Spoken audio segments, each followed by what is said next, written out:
આજે રવિવાર છે અને હું આવ્યો છું નડિયાદ પાસે આવેલું ગામ વસો એ ગામ જોવા માટે. અહીં ગામમાં પ્રવેશ કરતાની સાથે જ મને પુસ્તકાલય દેખાયું. અને જે ગામમાં પુસ્તકાલય હોય એ ગામ શિક્ષિત હોય એ પાક્કું. અને એ ઉપરાંત જેવું મેં અહીં આગળ ચાલવાનું શરૂ કર્યું અને અહીંના જે મકાનો, એક પ્રકારનું યુરોપિયન ફિલિંગ મને આવવા મળ્યું. જાણે કે યુરોપની કોઈ સિટીની અંદર ફરતા હોય એવું વસો ગામની અંદર ફરતા ફરતા મને લાગ્યું. અહીંની ગલીઓ અને અહીંના મકાનો બહુ જ ફેમસ છે ચરોતરની અંદર. અને હવે તો કદાચ આખા ગુજરાતમાં ફેમસ થશે, કારણ કે અહીં આગળ શૂટિંગ થયું છે ફિલ્મ જમકુડીનું, જે અત્યારે બહુ જ ટ્રેન્ડિંગ છે. આ એ જ ગલીઓ છે જ્યાં જમકુડીનું શૂટિંગ થયેલું છે. ગામમાં પ્રવેશ કરતાની સાથે જ અહીં આગળ બે વસ્તુઓ ઉડીને આંખે વળગે એવી હતી. એક અહીંનું આર્કિટેક્ચર અને બીજું અહીં આગળ સ્વચ્છતા અને શાંતિ. ગામની અંદર બેસતા જ એ ફિલિંગ થાય.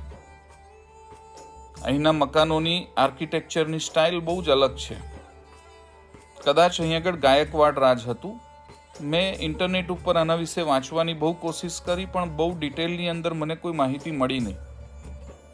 પણ ઠેક ઠેકાણે ગામની અંદર જ્યારે ચાલીએ ત્યારે આવા મકાનો અને આવા ભવ્ય ગેટ, દરવાજા, આ બધું જ લાકડાનું બનેલું. આવા લાકડાના મકાનો અને એની ઉપર થયેલી અદ્ભુત કારીગરી, આ જોઈને જ અમે અહીં આગળ જે ફોટોગ્રાફર મિત્રો બધા સાથે આવ્યા એ ફોટોગ્રાફી કરવાનું કેમ ચૂકે.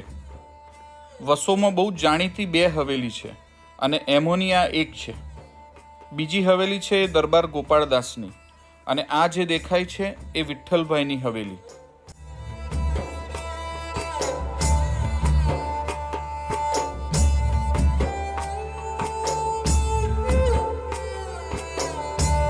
વસોમાં આવેલી વિઠ્ઠલભાઈની આ હવેલીનું રિસ્ટોરેશન 1999 થી 2001 દરમિયાન થયેલું.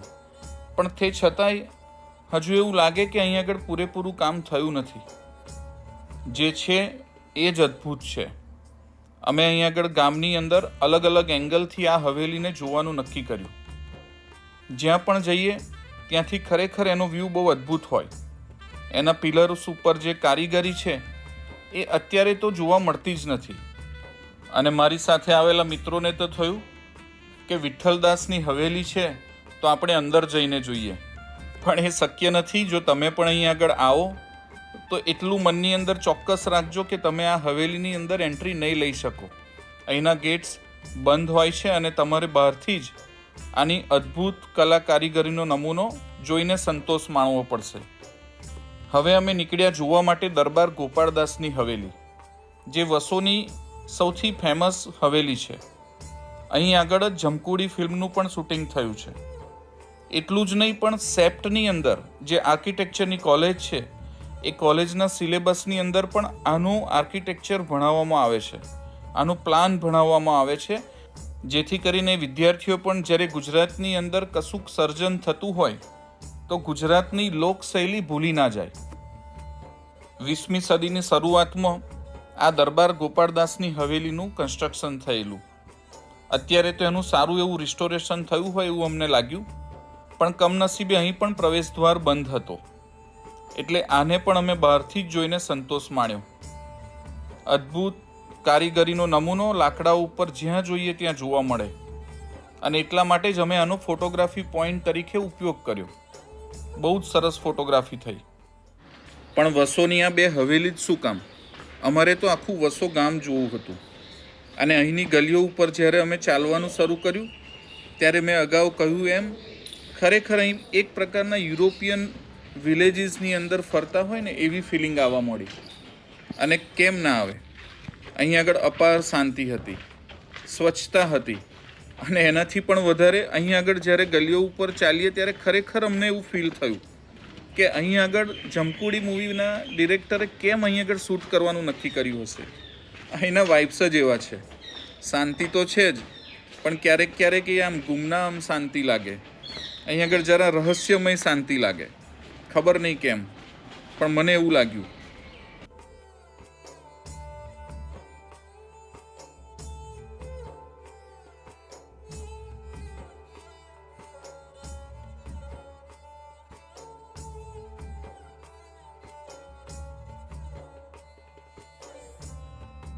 આ હવેલી નથી, પણ આ મંદિર છે. પણ મંદિર પણ એટલું જબરજસ્ત. એ પછી વસોના કેટલાક ફળિયામાં હું ચાલતો ગયો અને ત્યાં ઘણી બધી જગ્યાએ અલગ અલગ મકાન એટલા બધા સરસ જોવા મળ્યા કે મારા પગ ત્યાં અટકી ગયા. આમાંનું આ એક મકાન છે. આવા બીજા પણ મકાન મેં જોયા આજે, પણ આ મકાન લાકડાનું બનેલું, એની ઉપર અદ્ભુત કારીગરી થયેલી અને જૂના જમાનાના જે ગેટ, જે ઘરની અંદર એન્ટ્રી લેવાના ઉંબરા, આ બધું જ અહીં આગળ હતું.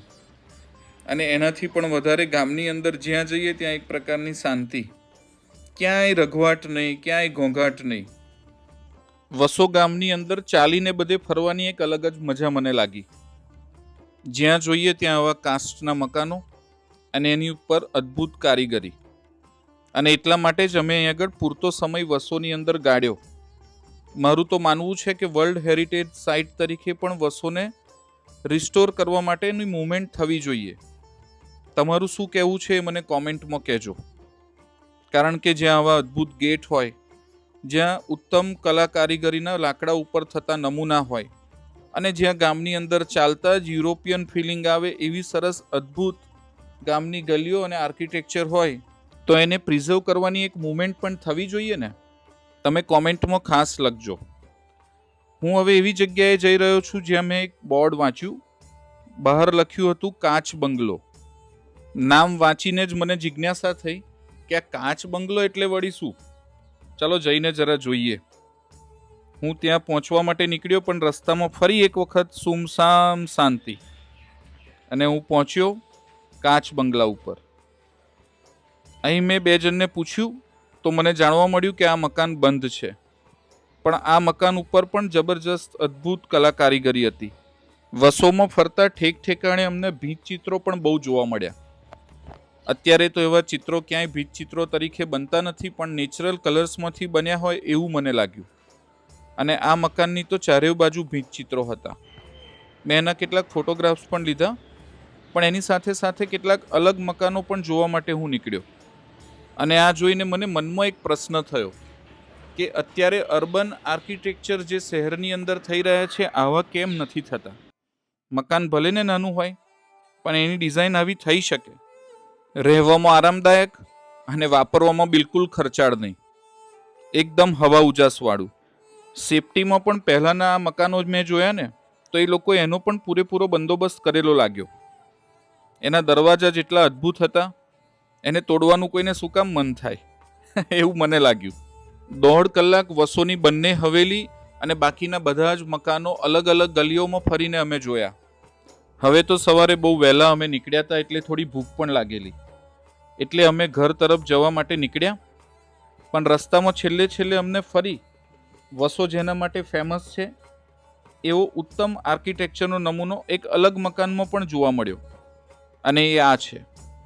અને આ બધું આજે અમે મન ભરીને માણ્યું. આ બધું મન ભરીને જોયું, અને જોયા પછી અમે ઘરે જવા માટે નીકળ્યા. પણ જતાં અમે નક્કી કર્યું કે આજે આપણે વસોની 2 ફેમસ હવેલી તો જોઈ, પણ વસો એક બીજી વસ્તુ માટે પણ ફેમસ છે. તમે શું કહો છો રવિ? જો આ વસોની મુલાકાત લીધા બાદ હવે પથ્થરવેલીના ભજીયા ખાવા બધા ભેગા બેઠા છે. જૂના જાણીતા ફેમસ પથ્થરવેલી. આ તો અહીં આવ્યા પછી ગામવાળાએ બધાને આપણને ઇન્ફોર્મેશન આપી કે અહીં જમકુડીનું શૂટિંગ થયું હતું અહીં આગળ. વાહ, હવે મૂવી જોવું પડશે. પણ હા, બહુ ટ્રેન્ડિંગ છે અત્યારે, એવું સાંભળ્યું છે, તો હવે જોઈએ. વાહ.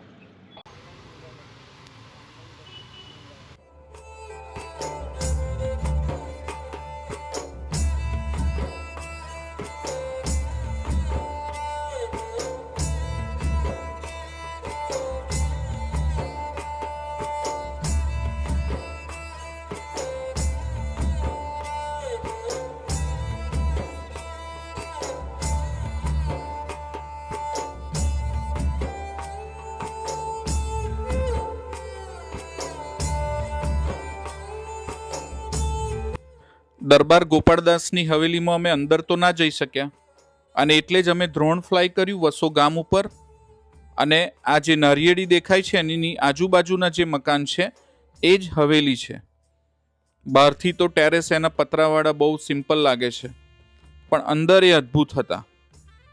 છેવટે જતાં જતાં હું વસો ગામની અંદર મેં કરેલા કેપ્ચર કેટલાક ફોટોગ્રાફ્સ તમારી સાથે શેર કરું છું. એ ખાસ છેલ્લે જોજો.